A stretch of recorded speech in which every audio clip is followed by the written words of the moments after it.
Bueno, estamos en la parte de conclusión de este espacio del Tribunal de la Tarde. En nuestra audiencia, en el día de hoy, tenemos el honor de conversar con el diputado José Horacio Rodríguez, diputado de la circunscripción número 1 del Distrito Nacional por el partido Alianza País. José Horacio, buenas tardes, un honor tenerte aquí en el tribunal. Muy buenas tardes, el honor es mío de poder compartir con ustedes, es un gran gusto y un placer.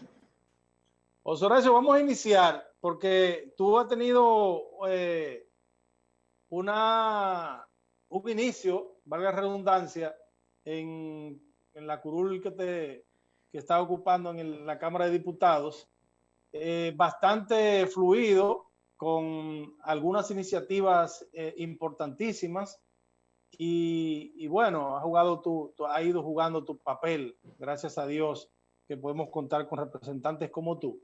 Pero, ¿cuál es la experiencia en este tiempo que ya llevas como diputado? ¿Cuál es la experiencia? ¿Cómo has visto el manejo de la Cámara de Diputados y qué perspectiva tiene más adelante de la misma? Bueno, la experiencia ha sido de mucho aprendizaje, sobre todo un constante aprendizaje. Obviamente es un trabajo nuevo y como todo trabajo lleva una curva de aprendizaje. He tenido la oportunidad de llegar al Congreso fungiendo como vocero de una bancada, que es el bloque de diputados de Alianza País, y eso me permite participar de las reuniones de la comisión coordinadora junto con el bufete directivo de la Cámara y junto con los demás voceros. Lo que yo creo que siendo diputado debutante, principiante, me permite participar de decisiones importantes de carácter político que se toman, como la configuración de la agenda, pero también los acuerdos que allí se dan para poder alcanzar los consensos necesarios para aprobar las leyes. O sea que yo creo que ha sido una experiencia sumamente enriquecedora, también tener la posibilidad de conocer a muchos representantes de las diferentes provincias del país y de los diferentes partidos con quienes he podido identificar temas en común, más allá de nuestras banderas políticas y partidarias, identificar diputados en los distintos bloques que, por ejemplo, se comprometen con temas que a mí también me importan, por ejemplo, el tema del medio ambiente, el tema de la justicia, la lucha por una justicia independiente, las reformas necesarias al sistema dominicano de seguridad social. Entonces, así uno va identificando diputados en diferentes bloques con los cuales uno puede hacer alianzas para temas que nos unen, comunes que procuren el bien común. Y en todos los partidos los hay. Lo que hay que saber identificarlos, buscarlos y establecer esas alianzas. Y en eso hemos estado trabajando. Yo espero que de cara al futuro poder contribuir a aprobar iniciativas que procuren siempre el beneficio de lo colectivo, de las mayorías, y a mediano plazo ir construyendo también un capital político que nos permita ampliar la matrícula de diputados con la que cuenta Alianza País en el Congreso para tener más incidencia.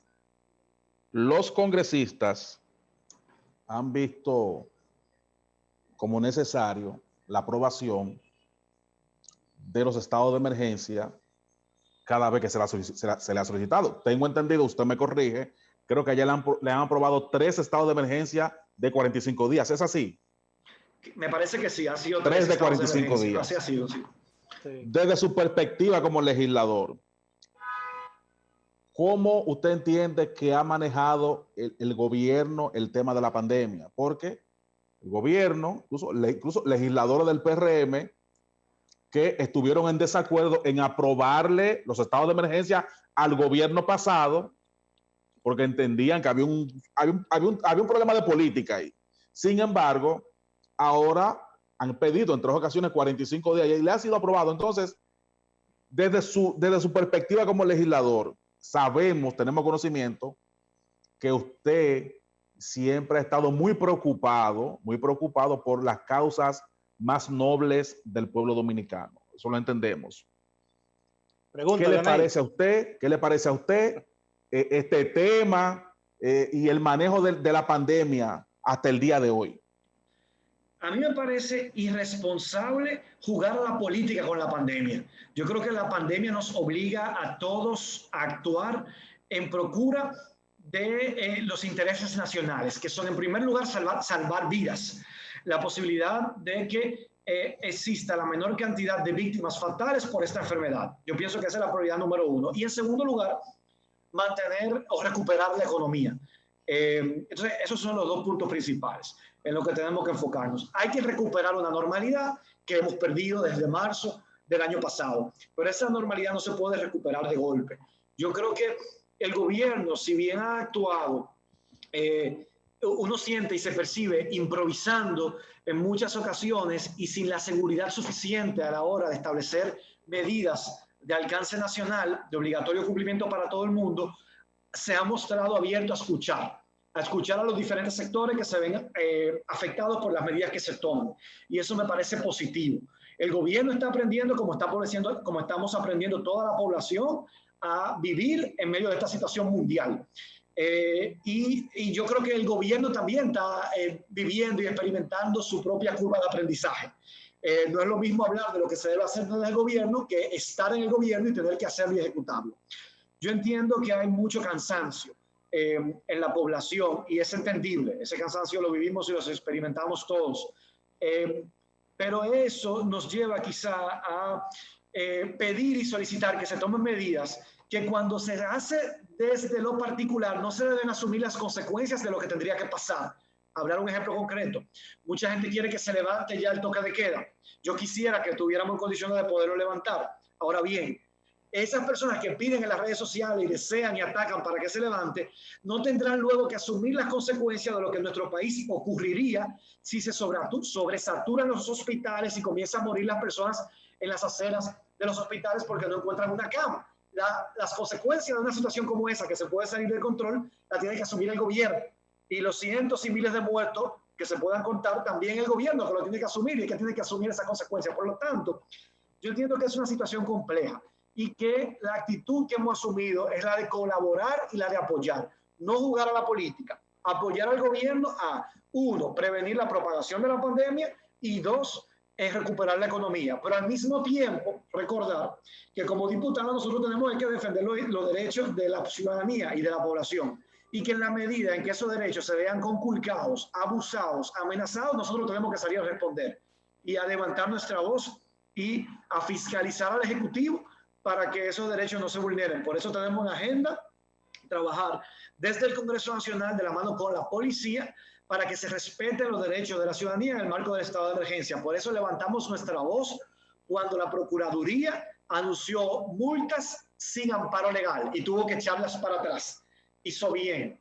Fue un levantamiento de voz casi unánime de todos los partidos políticos, incluso sectores dentro del propio partido oficialista, que llamaron la atención sobre esa falta de base legal.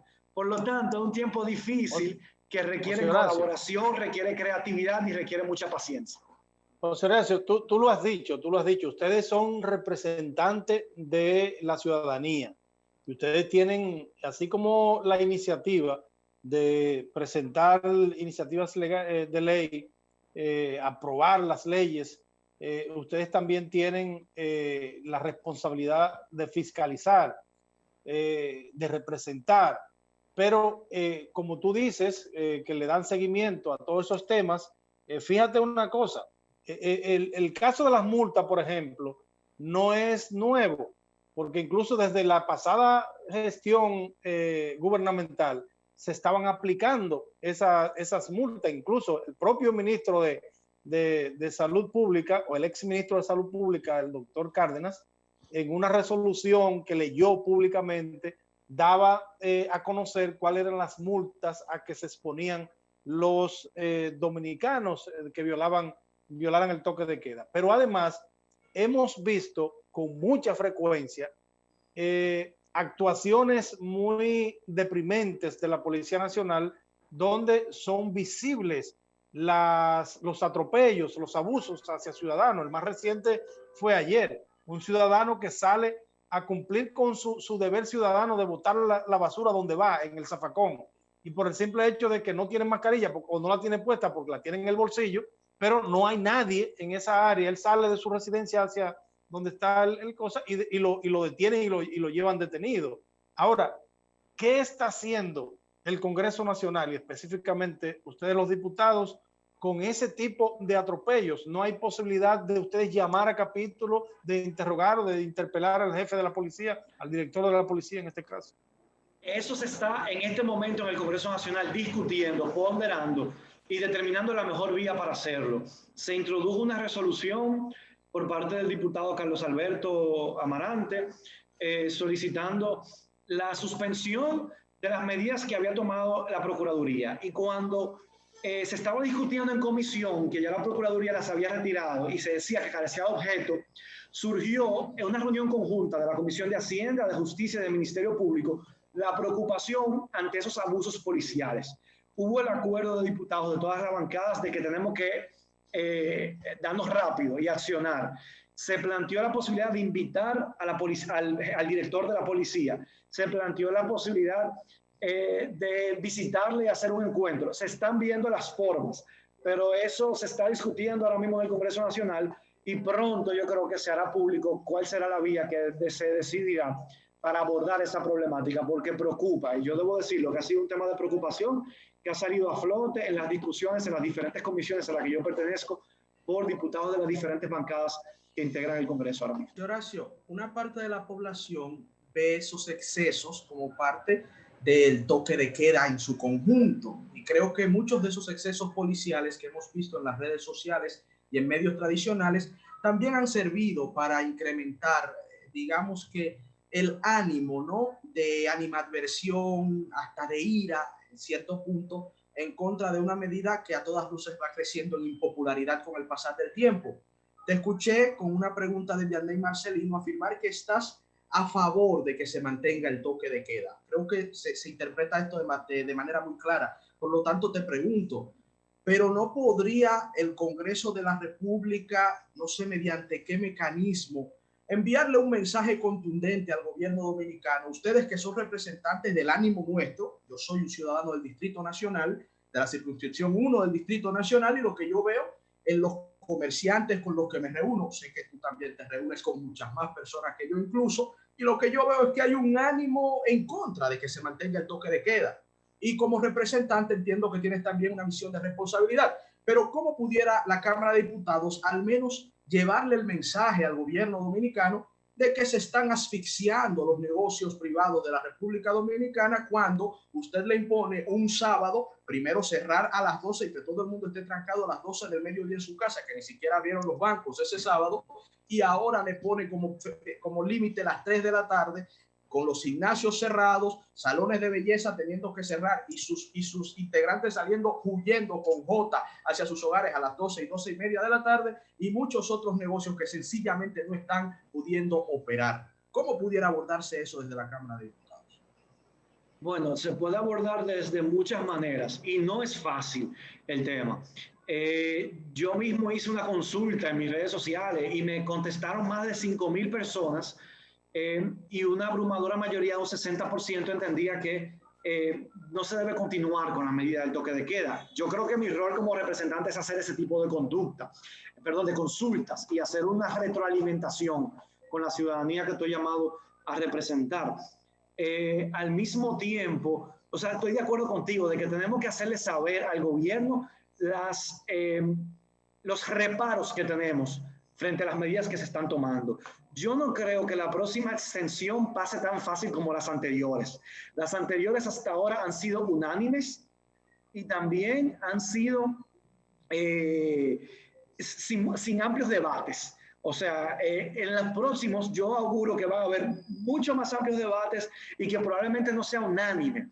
En una ocasión anterior, la única diferencia estuvo en que la diputada Aidez López de la provincia de Altagracia propuso que en lugar de la prórroga ser por 45 días, sobre todo cuando se acercaba la Navidad, de que sea solamente por 30 días. Y recuerdo que voté a favor de esa propuesta de Aidez López, de que en lugar de 45 sea 30 para ir evaluando y comenzando poco a poco a ir desmontando. Sin embargo, bueno, se votó y no tuvo los votos suficientes. Yo creo que una de las cosas que se deben plantear es que la próxima extensión que haga el Congreso Nacional al estado de emergencia limite los derechos que el Poder Ejecutivo puede regular. Porque un estado de emergencia le da poderes extraordinarios al Poder Ejecutivo para limitar el ejercicio de determinados derechos fundamentales. Entonces, yo creo que se debe mantener la posibilidad de que el Ejecutivo pueda limitar el derecho fundamental a la libertad de reunión, libertad de asociación en este momento, el tema del comercio, que se puede regular con horarios, sobre todo las actividades artísticas, culturales que pueden representar a grandes aglomeraciones, pero lo que tiene que ver con la libertad de circulación, que quizá ya ha llegado el momento para que el Congreso diga no, hasta ahí no, que los próximos estados de emergencia no contemplen la posibilidad de la restricción a la libertad de circulación.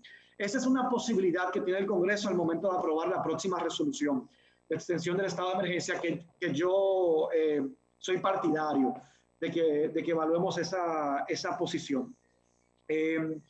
Pero sí, yo auguro que la próxima discusión conllevará profundos debates y que quizá no sea una decisión de carácter unánime, como han sido las anteriores. Y yo creo que al final eso es sano, porque ese es el sentir del pueblo, y al final la Cámara de Diputados debe ser un reflejo de ese sentir. Nos quedan solamente 2 minutos de programa, pero nos gustaría que tú nos dijeras cómo va el tema de la Cámara de Cuentas y cuál es la perspectiva que debe tener el pueblo dominicano depositada en ustedes, si tendremos una Cámara de Cuentas respetable, más o menos independiente, porque yo no diría independiente, pero una Cámara de Cuentas que cumpla con su función. Por supuesto que eso es lo que yo espero, tanto la Cámara de Cuentas como el Defensor del Pueblo, que ahora mismo se están celebrando las entrevistas para escoger al próximo Defensor del Pueblo, para que se envíen las ternas al Senado, y me parece que la próxima semana se iniciarán ya las entrevistas para escoger a los de la Cámara de Cuentas. Yo pienso que lo más importante es que sean personas competentes, serios, con disposición de trabajo e independientes. Eso es sumamente importante. Proactivos, independientes y competentes. Eso es lo que el país está esperando y eso es lo que inclinará nuestro voto al momento de escoger las ternas. Recordando que al final la decisión definitiva la toma el Senado de la República, pero a partir de las ternas que tenemos que enviarle desde la Cámara de Diputados. En la Comisión de Cámara de Cuentas, Alianza País tiene presencia, ahí forma parte el colega Pedro Martínez, diputado nacional de Alianza País, y él está participando de esas evaluaciones y esperamos que cumplan esos 3 principales requisitos: independencia, competencia y seriedad y credibilidad. Bueno, pues muchísimas gracias al diputado José Horacio Rodríguez. Gracias, un honor estar contigo y que nos haya concedido esta entrevista. Y estaremos siempre aquí en el Tribunal de la Tarde prestos a recibirte. Yo quiero agradecerle a los 3 y al espacio del Tribunal de la Tarde por tomarme en cuenta mucho antes de yo ser un candidato ganador, cuando todavía estábamos compitiendo, que siempre me permitieron expresar mis ideas y dar a conocer mi propuesta, y que me permitan seguirlo haciendo ya desde la función y el ejercicio legislativo. Así que un fuerte abrazo y decirles que el honor es mío. Gracias, José Horacio. Muchas gracias, José Horacio. Hemos llegado al final por el día de hoy del Tribunal de la Tarde. Gracias infinita, como siempre, a todos los amables telespectadores que nos siguen. Ustedes, muchachos, si Dios lo permite, nos veremos mañana.